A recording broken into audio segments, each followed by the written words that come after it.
Pakistan idol का सफर आज पहुंच चुका है लाहौर और इस्लामाबाद में। आज हम कैपिटल में हैं। Welcome to Lahore. मतलब आपने होश उड़ा दिया। बहुत अच्छा था, सुर में था।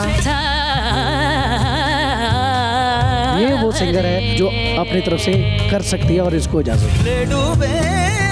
यार मुझे तो ऐसे लग रहा है जैसे मैं कॉन्सर्ट देखने आया हूँ। एक से बढ़ के एक, कौन लोग हैं? मेरी चाल बिना चीर वाले अवेखता वे नींद ना प्यारा गाना था।